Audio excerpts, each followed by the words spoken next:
에베소서 4장 17절은 그러므로를 이렇게 시작합니다. 그러므로라는 이 표현은 앞서 이야기했던 그 모든 내용을 다 전제로 하고 있습니다. 여러분, 에베소서 1장 말씀을 한번 살펴보실까요? 1장에서 가장 큰 핵심은 바로 그리스도 안에서 모든 것을 통일시키려고 하는 하나님의 계획이라는 것을 얘기합니다. 창세전부터 하나님께서는 모든 신령한 복을 우리에게 주셔서 그리스도 안에서 택하게 하셨고 예수 그리스도로 말미암아 5절에 자기의 아들들이 되게 하셨습니다. 그리고 예수님이 사랑하는 자 안에서 우리에게 은혜의 영광을 찬송하게 하려 하셨습니다. 그로 인해서 10절 말씀 같이 한번 읽어보겠습니다. 하늘에 있는 것이나 땅에 있는 것이 다 그리스도 안에서 통일되게 하려 하심이라. 그래서 성부, 성자, 성령 이 삼위일체 하나님을 통해서 예수님을 통하여 하나 되게 하시는, 성부의 택하심과 성자 예수님의 그 희생과 성령 하나님의 보증하심으로 궁극적으로 이 땅을 그리스도 안에서 하나 되게 하신다는 하나님의 원대한 계획을 사도 바울은 소개했습니다.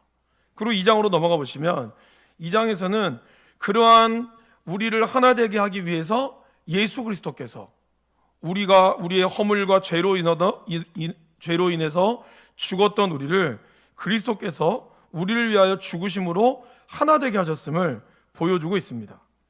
우리 2장 14절에서 18절 말씀을 한번 읽어보겠습니다.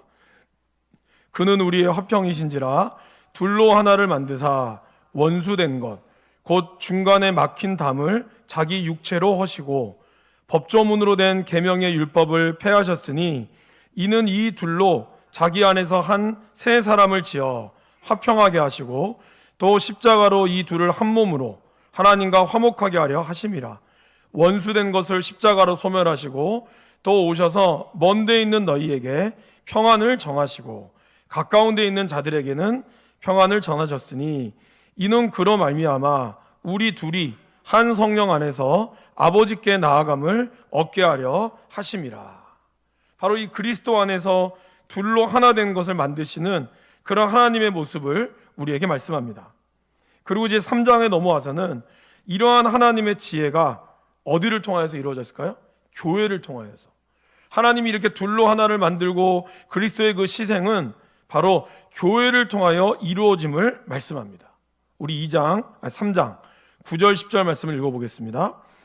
영원부터 만물을 창조하신 하나님 속에 감추어졌던 비밀의 경륜이 어떠한 것을 드러내려 하심이라. 이는 이제 교회로 말미암아 하늘에 있는 통치자들과 권세들에게 하나님의 각종 지혜를 알게 하려 하심이니. 그러니까 교회를 통해서 하나님이 이러한 지혜를 우리에게 보여주셨다는 것입니다. 그리고 이제 4장에 들어와서는 이제 본격적으로 우리가 이러한 하나님의 지혜를 얻기 위해서 가장 먼저 해야 될 것이 뭐죠? 우리가 하나님이 우리를 부르심에 받은 일에 합당하게 행한다는 겁니다. 4장 1절에 나오죠.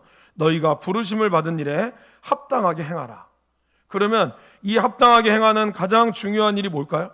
3절 말씀입니다. 같이 읽어볼까요? 평안에 매는 줄로 성령이 하나 되게 하신 것을 힘써 지키라. 그러니까 곧 교회의 하나됨을 힘써 지켜야 한다는 것을 말하는 거죠. 그럼 여러분, 반대로 교회가 하나됨을 힘써 지킨다는 것은 사단은 어떤 교회가 어떻게 되기를 원할까요? 교회가 분열되기를 원한다는 겁니다. 가정이 분열되기를 원한다는 겁니다. 그로 인하여 하나님의 나라가 세워지지 못하도록 만든다는 것이죠. 저 모교회도 좀 그렇고 좀 역사가 있는 교회들의 역사를 제가 쭉 살펴보니까 꼭 이제 한 교회가 부흥할 때쯤 아니면 뭔가 성장할 때쯤에 항상 이 분열의 이런 위험과 조짐들이 있었어요. 건축을 하는 과정 가운데 분열이 되기도 하고요. 또 교회가 뭔가 성장하고자 할 때 분열이 되기도 합니다. 그럴 때 그것을 좀 잘 지켰던 교회들은 그러한 어려움을 딛고 성장하지만 그러한 분열의 아픔이 있는 교회들은 한동안 회복하기가 굉장히 쉽지 않은 것을 많이 보죠. 그러니까 여러분, 결국 하나 되게 하면서 힘써 지켜야 되기 위해서는 우리가 뭐가 필요할까요? 성숙해야 한다는 겁니다. 우리가 성장해야 되고 성숙하지 않으면 안 된다라는 것이죠. 그래서 그렇게 일치성을 지켜나가기 위해서 각자가 자신의 사역을 감당하고 공동체의 성숙을 위하여 일해야 됨을 우리는 지난주와 지지난주에 걸쳐서 봤습니다. 하나님을 아는 것과 믿는 일에 하나가 되어야 한다는 거죠. 그러니까 무조건 믿는다고만 해서 되는 것도 아니고 또 성경 말씀을 많이 안다고 되는 것이 아니라는 거죠. 이것이 믿는 것과 아는 것이 잘 연합이 되어서 그리고 서로 도움을 받음으로 연결되어야 한다는 것을 말하고 있죠. 이 모든 1장부터 4장까지 나오는 그러한 역사들을 통해서 이런 것을 총종합해서 그러므로라고 표현하고 있다는 겁니다. 그러면 그러므로 각 지체의 분량대로 역사하고 그렇게 해서 성도가 성장했을 때 우리가 어떻게 구체적으로 해야 하는 것을 사도 바울은 또 한 번 우리에게 강조하고 있습니다. 그것이 뭘까요? 그것은 교회의 프로그램이 아니라 우리가 어떻게 서야 되는지를 얘기하고 있다는 거죠. 뭘까요? 거룩함이라는 겁니다. 결국 교회가 하나 되고 성숙할 때에 있어서 가장 중요한 것은 그 교회에 얼마나 많은 재주가 있는 사람이 있는지, 얼마나 많은 능력 있는 사람이 교회에 많은지, 은사가 많은 사람이 있는 게 중요한 게 아니라 얼마나 하나님 앞에서 거룩하냐, 얼마나 하나님 앞에서 의로우냐, 이거를 교회가 본다라는 겁니다. 그래서 교회가 재능만 믿고 하나님과의 관계가 죽어버리면 교회는 점점 쇠퇴해 간다라는 것입니다. 각자가 탁월한 실력을 발휘하며 서로 다른 방향으로 교회를 이끌어가려 하고 있기 때문이라는 것이죠. 그래서 분열되어지는 교회들을 가만히 보면 교회가 뭐 능력이 없거나 돈이 없어서가 아니었다는 거예요. 오히려 돈이 없으면 없기 때문에 더 기도해요. 그런데 뭔가 좀 풍족해지고 뭔가 좀 똑똑한 사람들이 많아지면 그 안에 자기 목소리를 주장하려고 하는 거죠. 그래서 자기의 은사들이 교회에서 드러나지 못할 때 그것을 자기 어떤 주장대로 이끌어 가려고 하고 또 그것을 또 싫어하는 사람들 반대하기도 하고 이런 여러 가지 가운데 결국 다 교회를 떠나고 교회에 남아있는 사람들은 흔히 얘기하는 바보들만 남아있는 것처럼 그렇게 보여진다는 것입니다. 그러나 여러분 그럴 때 그래서 제가 정말 아무것도 할 거 없고 아무 능력이 없기에 내가 정말 무릎 꿇고 기도할 때 하나님이 역사하신다는 거예요. 우리는 이것을 잘 살펴볼 필요가 있다는 것입니다. 요한계시록 2장과 3장에 보면 7교회의 교회가 나오죠. 에서보드, 사빌라라고 나옵니다. 대부분의 7교회 중에 약 5개의 교회는 4개 교회는 칭찬과 책망이 같이 있었던 교회고 1개 교회는 책망만 있었고 2개 교회는 칭찬만 있었습니다. 근데 칭찬과 책망을 갖는 교회들의 특징을 보면 에베소 교회를 대표적으로 예를 들면 어땠죠? 건전한 신학이 있었습니다. 그런데 그 교회는 뭐가 문제였어요? 사랑이 없었죠.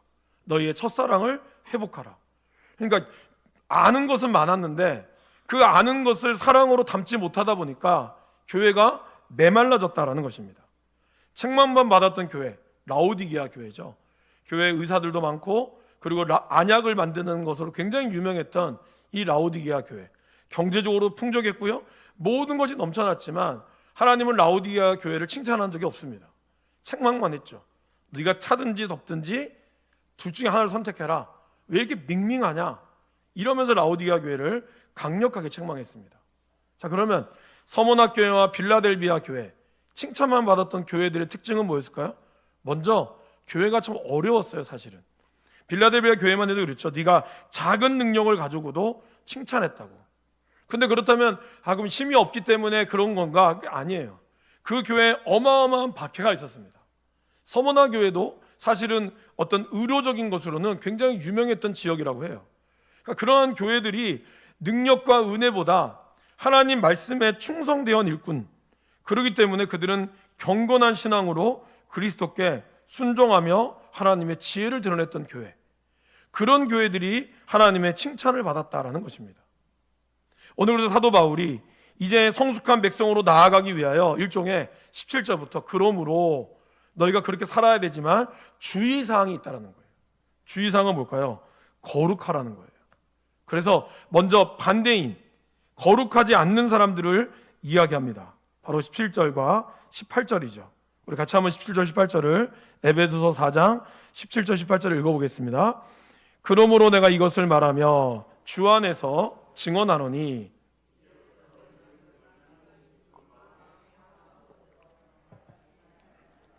그들의 총명이 어두워지고 그들 가운데 있는 무지함과 그들의 마음이 굳어짐으로 말미암아 하나님의 생명에서 떠나 있도다. 최근에 제가 이제 12월 지난 달에 마음을 따르지 않는 용기라고 하는 책을 제가 한번 소개하면서 이제 우리 함께하는 몇몇 분들과 책 나눔을 좀 했습니다. 저도 사실 개인적으로 그 책이 참 어려웠지만 저에게 굉장히 좋았던 것은 우리가 우리의 마음을 따르지 않아야 될 용기가 필요하다라는 거죠. 근데 여러분, 요즘에 우리의 세상은 어떻게 얘기하죠? 우리의 마음을 따라 그래요. 너희의 마음 가는 대로 해라. 네가 생각이 가는 대로 해라. 그 말은 우리의 마음이 정한 그것이 선하다라고 하는 것을 마치 이 전제하고 있다는 거죠. 그런데 어떻습니까? 우리의 마음은 죄송하지만 결코 선하지 않습니다. 예레미야는 그렇게 얘기하고 있죠. 만물보다 거짓되고 심히 부패한 것이 마음이라. 근데 그 다음에 이렇게 얘기해요. 누가 능히 이를 알리오마는. 무슨 뜻일까요? 사람들은 나의 마음을 모른다는 거예요. 여러분, 그런 말 있잖아요. 10길 물속은 알아도 한 길 사람 속은 모른다고. 우리가 이게 같이 공동체를 생활하고 주일날 같이 찬양하고 같이 남녀선교회 구역으로 모이잖아요. 그래서 거기서 나누는 그 나눔들이 때로는 진솔한 것 같아도 사실은 우리는 우리의 마음을 쉽게 내비치지 않습니다. 교회에서 어쩌면 우리는 약간의 포장을 하고 있을지도 몰라요. 나를 잘 드러낸다고 하지만 그래도 그 가운데 어느 정도는 내가 내 마음을 감추면서 하고 있다는 거죠. 오늘 이 17절 18절에 보시면 마음이라는 단어가 2번 나와요. 그죠? 주 안에서 증언하는 이제부터 너희는 이방인이 그 마음에 허망한 것을 행함같이 행하지 말라는 거예요. 그러니까 이방인들이 이야기하는 그 마음을 따르는 것. 네 마음 가는 대로 해라. 네가 돈이 없어도 네가 뭐 지르고 싶으면 질러. 그 다음 결정해. 우리의 마음을 따라 가도록 얘기합니다. 그리고 18절에도 얘기하죠. 그들의 총명이 어두워지고 그들의 마음 가운데 있는 무지함과 그래서 그들의 마음이 굳어짐으로 따라 하나님의 생명으로부터 멀어진다는 거예요. 결국 우리는 우리의 마음을 따라가다가 우리의 본성은 우리의 마음을 따라가다가 결국 그 마음이 하는 대로 하면 하나님으로부터 멀어질 수밖에 없음을 사도 바울은 너무나 정확하게 이야기하고 있다라는 것입니다. 또 하나, 마음과 생각, 이 두 가지는 사실 같이 가는 거죠. 우리의 마음 가는 대로, 우리의 생각 가는 대로. 그런데 여러분, 우리가 살아가는 방식은 곧 생각하는 것, 마음에 따라 간다는 이 사실은 결코 우리가 중립적이지 않다는 거예요. 가만히 얘기를 들어보면 어떤 분들 그러죠. 나는 중립이라고. 나는 뭐 이 편도 아니고 저 편도 아니다. 근데 가만히 들어보면 자기 편이 있어요. 나는 뭐 정치 색깔, 나는 뭐 빨간색도 싫어하고 파란색도 싫어하지만 조금만 시간이 지나고 보면 그 사람이 무슨 색깔인지 다 압니다. 우리는 굉장히 의로워 보이고 나는 굉장히 내가 판단하는 것이 정의로워 보이고 내 판단이 굉장히 중립적이어서 내가 옳은 것 같다고 얘기하지만 조금만 시간이 지나고 보면 우리 마음 가운데 기울어지는 생각들과 기울어지는 마음이 있다는 거예요. 그러니까 우리는 그것을 인정할 수 있어야 한다는 거죠. 근데 그걸 인정하지 않아요. 그렇기 때문에 우리 마음이 마치 진짜인 것처럼 이야기하지만 우리는 마음 가는 대로 하는 게 아니라 말씀이 가는 대로 행해야 한다는 거죠.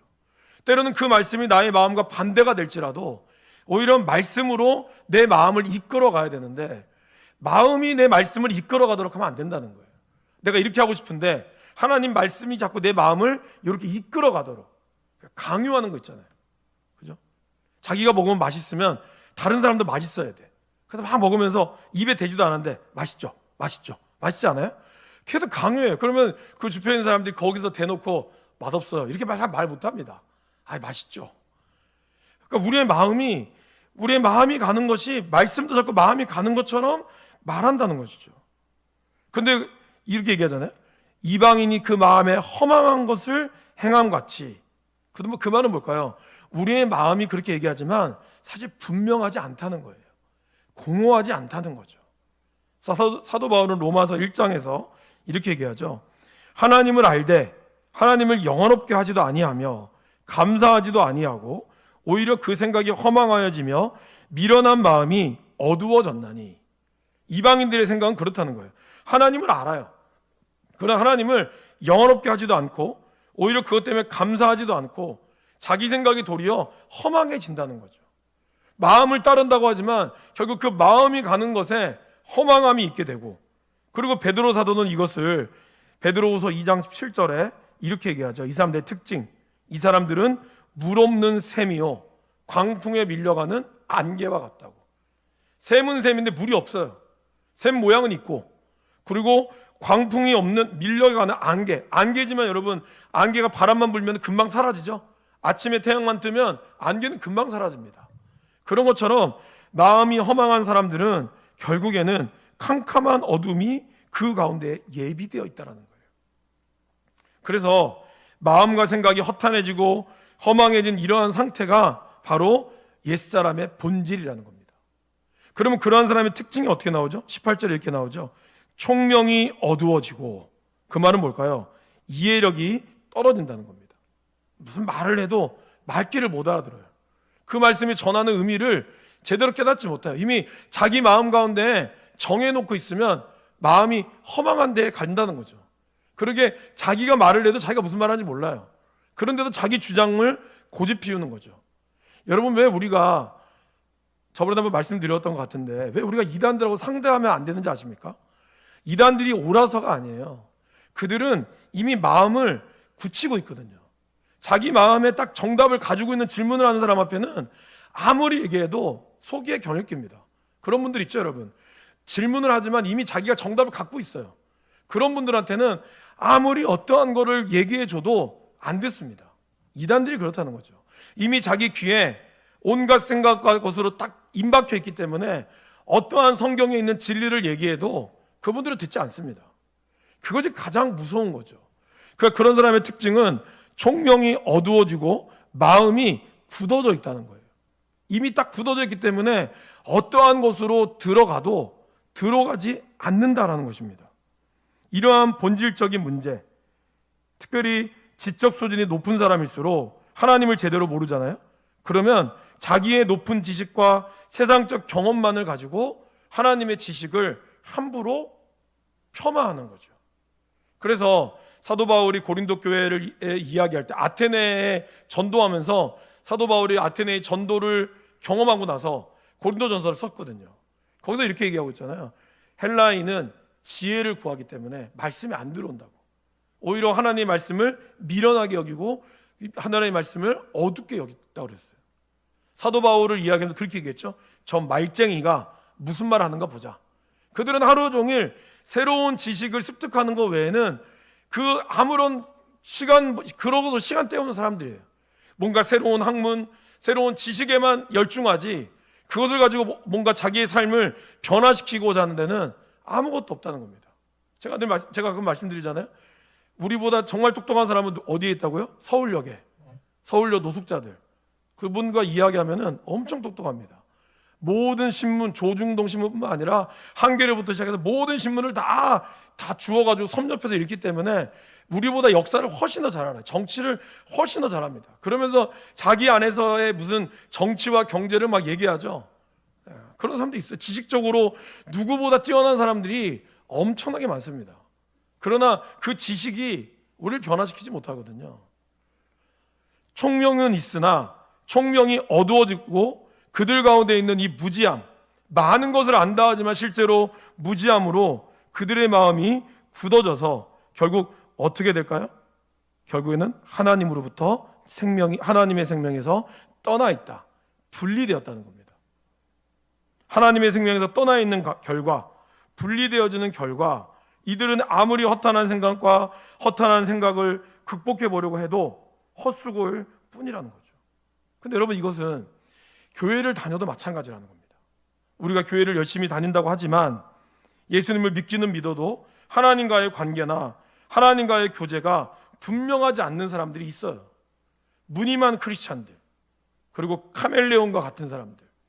그러니까 교회에서는 교회 다니는 사람처럼 행동하지만 세상에 나가서는 세상에 하는 모든 행동들을 다 하죠. 술 마시고 담배 피고 그런 여러 가지 많은 도박도 하고 온갖 욕과 그런 것들 다 하면서도 교회에 오면 또 아무렇지도 않게 열심히 봉사하고 열심히 자기의 신앙이 굉장히 좋은 것처럼 이야기하는 수많은 카멜레온 같은 크리스찬이 있다라는 겁니다. 제가 여러분에게 4장 13절에서 16절 얘기할 때 그렇게 말씀을 드렸죠. 하나님이 어떤 분이시냐? 내가 만난 하나님을 내가 적어도 내 입술로 고백할 수 있어야 한다고. 누군가 여러분에게 하나님 누구십니까 얘기하면 성경에 있는 거를 쭉 푸는 게 아니라 내가 만난 하나님, 그래서 내가 믿은 이 하나님을 적어도 내가 내 입술로 정확하게 얘기할 수 있는 사람이라 한다는 거예요. 그러한 신앙의 고백이 분명해야 나의 신앙과 나의 어떤 정체성이 서는데, 그러기 위해서는 뭐가 필요할까요? 하나님과의 교제와 하나님을 아는 것과 믿는 것이 필요하다라는 것입니다. 지식 때문에 그런 지식만이 있어서 되는 게 아니라는 거죠. 그러한 생명이 끊어진 사람들, 그런 단절되는 것은 바로 하나님으로부터 태아가 모태에서 탯줄이 끊어진 것과 같고, 식물은 있으나 태양이 없는 것과 같고, 가지가 자기의 나무에 붙어 있지 않는 것과 같다라는 것입니다. 이것은 하나님에 대한 무지함과 그리고 하나님을 향한 마음이 굳어지고 있기 때문이라는 겁니다. 그래서 여러분, 하나님 말씀을 사모하고 그 말씀 가운데 우리가 잘 서지 않으면, 아무리 우리가 구원받은 성도라고 할지라도 하나님과의 계속적인 교제가 없다면 우리는 교회를 열심히 다녀도 삶 속에서 매일매일 하나님의 은혜를 경험할 수 없게 된다는 거죠. 그렇다면 왜 그런 일이 생길까요? 사실 이제 예전에 우리 예전에 신앙인들, 우리 예전 신앙들 얘기 많이 하잖아요. 교회 권사님들 기도하고 막 새벽마다 밤마다 기도하고 그랬다 그랬어요. 근데 왜 지금은 그러지 않을까? 그럼 다시 그걸 부활해야 할까? 뭐 이런 고민들도 할 수 있지만, 사실 근본적인 문제는 그거였다는 거죠. 그 당시는 고난과 여러 가지가 심했다는 거죠. 지금보다 훨씬 더 가정에서의 고난, 신앙적인 고난, 고통들이 심했던 것이 사실이고, 경제적인 어려움 속에 또 뭐 여성분들이 어떤 직장을 나갈 수 있는 그런 구조도 아니었고, 그러다 보니 내가 할 수 있는 것 정말 기도밖에 없다. 정말 간절히 기도하고 그 기도함으로 하나님 앞에 무릎 꿇고 나아갔다는 거예요. 그죠? 은과 금은 내게 없거니와 내게 있는 것 곧 나사렛 예수의 이름으로 일어나 걸으라. 그거를 의지했다는 거죠. 근데 지금은 어떻죠? 지금은 나사렛 예수는 없으나 은과 금은 있다는 거예요. 돈도 있고 직업도 있고 이런 모든 것들이 갖춰져 있다 보니 예수님의 이름보다는 그냥 나의 능력을 의지한다는 거죠. 그럼 이런 경우에 우리 어떻게 해야 될까요? 사실 우리는 이 고난의 현장으로 들어가야 한다는 거예요. 그게 뭘까요? 그것이 바로 복음의 전도고, 그것이 바로 우리의 선교라는 겁니다. 우리 복음이 어려워진 지역에, 선교가 어려워진 이 지역에 하나님의 말씀으로 들어가고, 그리고 그곳에 하나님의 복음을 전함으로 오는 그곳의 현실, 여전히 예수를 믿지 않고 그거 가운데 수많은 것들이 죽어가는 그 현실을 바라보면서 우리가 하나님의 살아계심을 우리 눈으로 지켜봐야 한다는 것이죠. 그러지 않고, 분명히 예전 어르신들보다는 우리는 말씀도 많이 보실 거고 성경 여러 가지 많은 교육도 많고요. 그 당시엔 유튜브도 없었잖아요. 그 당시에는 사실은 TV도 기독교 TV도 없어서 뭐 하루 종일 말씀을 볼 수도 없었어요. 근데 지금은 어떻습니까? 마음만 먹으면 유튜브뿐만 아니라 TV에서 기독교 방송 말씀을 엄청 많이 듣습니다. 그런데 왜 우리는 변화되지 않을까요? 결국 그 말씀이 우리의 삶의 현장에서 드러낼 수가 없거든요. 드러낼 만한 기회가 별로 없는 거예요. 드러내려고 하지도 않고. 그러니 우리의 말씀이 힘이 없고 그냥 지식적으로 굳어지고 말 뿐이다라는 것입니다. 말씀을 가지고 영적으로 살 뿐만 아니라 말씀을 전하려고 하는 그러한 태도가 없다면, 아무리 우리가 많은 공부를 하고 아무리 많은 것을 감당할지라도 우리는 결국 비참한 상황에 빠질 수밖에 없다라는 겁니다. 그래서 교회는 다른 어떤 것보다 복음을 전하는 일에, 사람을 살리는 일에, 재정뿐만 아니라 다른 여러 가지 것들을 우리가 집중하며 신경 써야 한다는 것이죠. 여러분 그렇잖아요. 여러분 자녀를 위해서 내가 1,000원짜리 먹어야 될 거를 우리 애 학원 다니기 위해서 500원짜리 먹고, 그리고 나머지 500원 저축해서 애들 학원 보내셨잖아요. 그러면서 이 아이들이 교육만이 살 길이라고 많은 우리 신앙의 부모님들은 그렇게 해서 애들 교육을 시켰습니다. 뭐 돈이 많아가지고 학원비를 보낸 게 아니죠. 그죠? 지금의 세대랑 지금 우리가 영혼을 살림에 있어서도 그래야 한다는 거예요. 여러 가지 많은 것들이 있지만, 많은 걸 누릴 수 있지만, 그걸 통하여 하나님의 일들을 우리가 기꺼이 내려놓을 수 있는, 우리가 기도하고 그리고 그 현장으로 나아가야 되는 것이 필요하다는 겁니다. 이러한 상황들이 우리가 오게 될 때 어떤 일이 발생할까요? 19절 보십시오. 영적인 감각이 없는 자가 된다는 거예요. 무감각에 빠지게 되면 어떠한 현상이 발생할까요? 감각이 없는 자면 자신을 방탕에 방임하여 모든 더러운 것을 욕심으로 행해버린다는 겁니다. 그러니까 쉽게 얘기하면 이 영적 무감각에 빠지잖아요. 그럼 이게 똥인지 된장인지 구별이 안 되는 거예요. 이게 죄인지 선인지 구별이 안 되는 거예요. 제가 요즘에 저희 좀 크리스마스 때 제가 그 아주 오래된 영화죠. 오래전 영화지만 제가 굉장히 좋아하는 영화가 반지의 제왕이라는 영화입니다. 제가 그 영화를 보면서 정말 은혜를 많이 받았어요. 그 영화의 그 원작자가 크리스찬이거든요. C.S. 루이스에게도 굉장히 영향을 미쳤던 그 분이 이제 만든 영화인데 그 영화에서 여원이랑 이제 같이 보고 있어요. 근데 그 영화는 결국 이 반지 하나, 아무것도 아닌 이 반지로 인한 사건이 일어나는 겁니다. 그 중에 아마 여러분들 골룸이라고 머리 다 바뀌어지고 완전히 대머리 같은 마이 프레셔스 하는 이가 있어요. 걔가 원래 스미골이라고 하는, 원래는 스미골이거든요. 원래는 되게 정상적인 사람이었어요. 순하고. 그러던 그가 그 친구와 함께 이 강가에서 낚시를 하다가 우연히 그 절대 반지라는 것을 보게 된 거예요. 근데 이 반지 때문에 자기 친구를 죽이고, 그리고 이 반지 때문에 자기의 영혼이 완전히 죽어버리는. 그래서 그 영화에 보면 그 스미골이 골룸으로 변하면서 그 안에 두 가지의 욕망이 있습니다. 그래서 자기의 반지를 뺏어간, 그 반지를 뺏어간 이 프로도라고 하는 이 사람을 죽여야 된다. 그러나 또 나에게 잘해주니까 아니, 안 돼. 똑같은 사람이 두 가지의 마음을 가지고 연기하는 장면이 나와요. 그걸 보면서 야, 정말 우리의 모습을 보는 것 같은 거죠. 우리 안에 두 가지 마음이 있잖아요. 그죠? 하나님을 잘 믿고 싶은 마음도 있지만 또 우리 안에는 현실적으로 눈을 떴을 때 여러 가지 많은 고민과 걱정이 우리들을 늘 사로잡고 있는 거죠. 그래서 때로는 이러한 현실적인 고민이 이기기도 하고, 때로는 믿음이 이기기도 하고, 이러면서 우리는 끝까지 결국에는 우리의 인생을 아마 죽을 때까지 그런 인생의 싸움을 하다가 간다는 것입니다. 근데 이걸 우리가 이길 수 있는 이 길은 바로 하나님의 복음을 증거하며 말씀 앞에 순종하는 길밖에 없다라는 거죠. 근데 그렇게 되지 않다 보니 알면서도 죄를 짓게 되고요, 살인이 나쁜 줄 알면서도 저지르고, 간음이 나쁜 줄 알면서도 저지르고, 알코올 의존증이 되기까지 술을 마십니다. 모르고 하는 게 아니죠. 심신미약을 주장하고 하지만 무언가에 붙잡힌 것처럼 자꾸 그런 것에 그쪽으로 가게 된다는 겁니다. 나도 모르게. 그리고 나중에는 내 의지도 따라가게 된다는 거예요. 그게 나오잖아요. 그죠? 감각이 없는 자가 되어 자신을 방탕에 방임한다고. 그 말은 뭐죠? 자기가 끌려간다는 게 아니고 자기가 끌고 간다는 거예요. 결국에는 무감각해지게 되면 그 모든 것들을 우리가 이길 수 없음을 우리가 고백해야 한다는 겁니다. 죄 앞에서 당당할 수 있는 사람은 아무것도 없음을 고백해야 합니다. 여러분, 지식이 우리의 도덕을 회복시켜 줄까요? 안타깝게도 영화상의 이야기일 수도 있으나 영화에서 보여주는 사회 고발적인 영화들을 보면 소위 얘기하는 판검사, 의사들, 정말 비싸게 돈 주고 그렇게 나라에서 키웠던 사람들이 그렇게 수많은 돈을 벌어서 그 돈으로 다른 부인 외에 또 다른 여자를 두기도 하고 온갖 더럽고 추잡한 것에 자기의 물질과 그 자기의 욕망을 쓰는 것을 우리는 바라봅니다. 왜 그럴까요, 여러분? 그것이 과연 그들이 그 돈, 자기가 그만큼 고생했으니까 나는 누릴 자격이 있다, 그렇게 생각하는 걸까요? 죄가 우리로 하여금 그 판단을 잃어버리게 만드는 겁니다. 그리고 나서 마치 그것이 자기는 마땅히 보상을 받아야 될 것처럼, 그러다 보니까 그런 무감각하게 생기게 되니까 내가 잘못한 것을 인정하지 않아요. 그죠?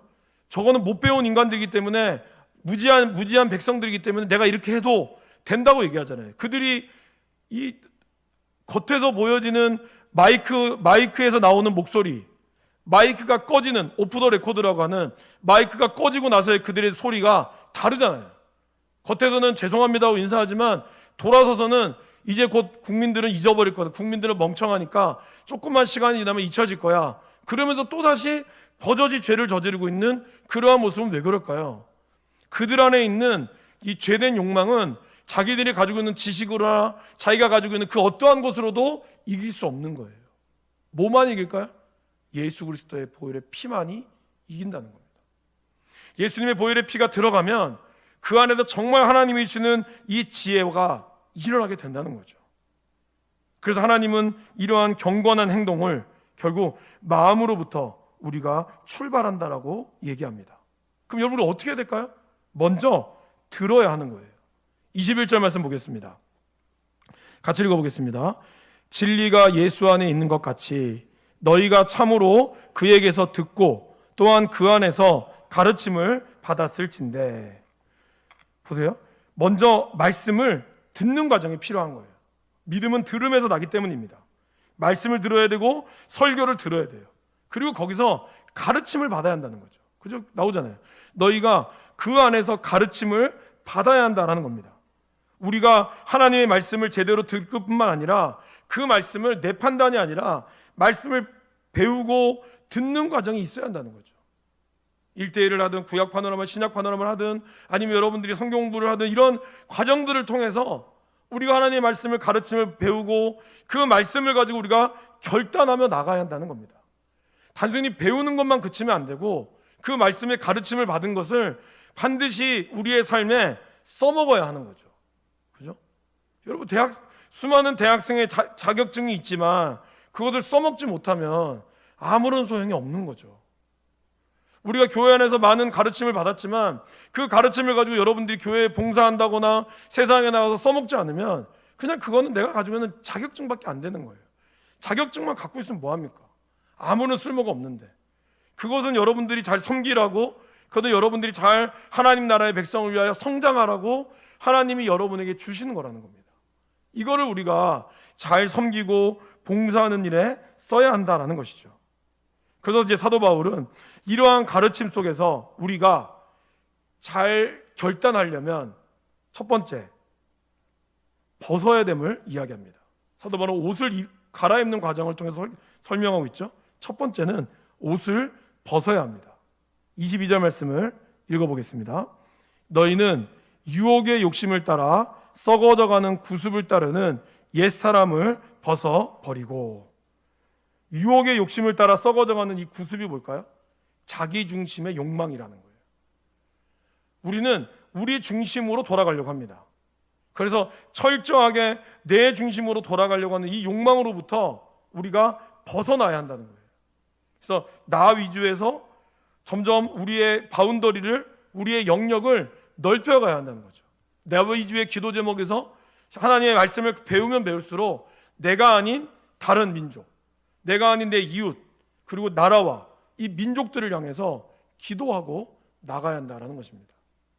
여러분, 우리나라에 이 복음이 들어오기까지, 그리고 우리나라의 이런 어떤 그 일제의 탄압과 그리고 6.25와 이 모든 전쟁함에 있어서 얼마나 많은 나라들이 우리를 위해서 기도했는지 아십니까? 여러분들은 감히 상상할 수 없겠지만 우리를 위하여 수많은 기도하는 국가들이 우리를 위하여 기도했다는 거예요. 그 기도했기 때문에 우리들이 지금 이 자리에서 신앙생활 할 수 있다는 겁니다. 우리가 그걸 놓쳐요. 마치 우리가 열심히 해서, 우리가 열심히 신앙생활해서 잘한 것 같다고 얘기하지만 그렇지 않습니다. 얼마나 하나님께서 나라들을 통하여, 우리 나라를 통하여 환상을 보여주시고 얼마나 많은 선교사님을 통하여 우리에게 하나님의 말씀을 보여주시며 나아갔겠습니까? 그죠? 언더우드 선교사님부터 시작하여 많은 이 땅에 온 선교사님들이 이 대한민국이 조그만 코레아라고 하는 이 나라를 어떻게 알았을까요, 여러분? 지도상에서 정말 보이지도 않는 그러한 나라인데, 그죠? 우리도 우리 지도 보면 사실 우리가 아니까 찾지 다른 사람들한테 찾아보라고 하세요. 미국 이런 데는 잘 찾지만 대한민국이라고 하는 나라를 잘 찾지도 않습니다. 여전히 독도가 일본 땅이니 어쩌니 그걸 얘기하고 있는 나라들이 많다라는 거예요. 그만큼 한국이라고 하는 이 사회가 그렇게 알려지지 않았던 사회, 가장 못 살았던 이 나라에서 어떻게 복음으로 이렇게 들어갈 수 있었을까요? 하나님의 은혜가 아니고는 안 됐다라는 겁니다. 오늘 우리 안에 있는, 그렇기 때문에 우리들도 단순히 우리의 어떤 신앙, 그리고 이 모습, 나 혼자 신앙생활하기도 힘든데 무슨 선교냐 전도냐 얘기할 수 있지만, 그러나 하나님이 우리에게 준 이 마음은 결코 그렇지 않다라는 겁니다. 나로부터 벗어나야 되고, 그리고 나서 하나님의 말씀으로 우리가 옷 입어야 한다라는 것이죠. 사실 죄가 없었을 때는요, 아담과 하와는 옷을 벌거벗고 다녔죠. 근데 전혀 부끄러워하지 않았어요. 죄가 들어오면서부터 옷을 입었습니다. 그래서 어떤 사람들은 뭐 에덴 동산으로 돌아가자 그래서 어디에는 뭐 누드빛이 있다고 마치 자기가 굉장히 뭐 옷을 홀딱 벗고 다녀도 부끄러움이 없는 것처럼 이야기하지만, 인간은 인간 스스로가 절대로 자신의 부끄러움을 가릴 수가 없습니다. 우리가 그걸 착각하면 안 된다는 거예요. 나는 뭐 한 점 부끄러움 없다? 한 점 부끄러움 없는 사람이 어디 있을까요? 아무도 없습니다. 그러게 우리는 이러한 구속의 이 유혹의 욕심을 따라가는 자기 욕망을 벗어야 하지만, 그곳에서부터 우리는 새로운 사람을 이제 입어야 한다는 거죠. 그러기 위해서 뭐가 필요할까요?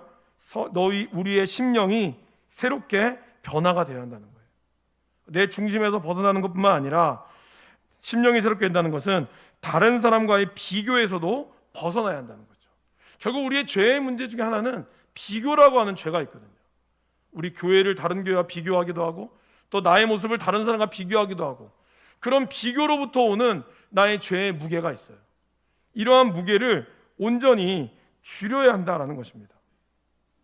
여러분, 옷에 맵시가 있다, 정말 저 사람은 옷을 맵시 있게 입는다, 이 말은 단순히 살을 뺐다는 문제만은 아니죠. 그러니까 정말 적당히 근육이 들어가 있고 어떤 거는 빠져 있고, 그런 것이 잘 있는 사람이 옷을 잘 입는다라고 우리가 표현합니다. 우리가 이 새 사람을 입어서 우리의 옷에 맵시가 살기 위해서는 우리의 죄의 어떤 근육들이 빠져야 하고요, 그러면서 의와 진리의 거룩함, 이것의 근육이 붙어야 한다는 거죠. 그래서 우리의 몸이 그러한 새 사람을 온전히 일어나야 한다는 겁니다. 그러려면 어떻게 되죠? 식단 조절부터 완전히 바꿔야 되죠. 먹는 것부터 완전히 바꿔야 됩니다. 그래야 살도 빠지고, 근데 이렇게 살만 빠지면 이 살이 출렁출렁 돼서 안 되거든요. 그래서 살을 빠지고 나면 어떻게 해요? 반드시 이 운동을 통해서 근육을 만들어 가야 돼요. 그래야 몸이 되는 거죠. 마찬가지로 우리가 죄로 인하여 완전히 우리의 죄를 싹 빼버렸다면, 거기에 말씀과 하나님의 의와 진리로 채워가는 과정이 바로 새 사람을 입는 과정이라는 거죠. 이렇게 될 때 하나님의 선하시고 기뻐하시고 온전하신 뜻이 무엇인가, 늘 우리는 이걸 고민하고 생각해야 한다는 것입니다. 사탄의 프로그램에서 하나님의 거룩과 성결의 프로그램으로 완전히 대치되지 않으면 아무리 우리가 거룩을 연습해도 안 된다는 겁니다. 그래서 우리는 예수님으로 인하여 바로 예수 그리스도를 온전히 만나고 매일매일 주님을 만나는 거듭난 나의 생활, 그리고 예수님으로 인하여 나의 죄가 발견되면 그 죄를 가지고 우리 앞에 회개하고, 또 나의 죄의 무게를 벗어버리고, 그렇게 해서 주님이 기뻐하시는 것을 쫓아서 나아가야 한다는 것입니다. 교회는 어떤 곳이 되어야 될까요? 교회는 이 일들을 위하여 불필요한 것들을 좀 제거해야 한다는 것이죠. 교회는 먼저 가장 하나님께 예배하고, 이웃을 위해 선교하고, 우리 자신을 위해 하나님 말씀으로 훈련되어져야 한다는 것입니다. 그래서 모든 성도가 옛사람의 습성을 과감히 벗어버리고 새 사람으로 벗어나야 한다는 거죠.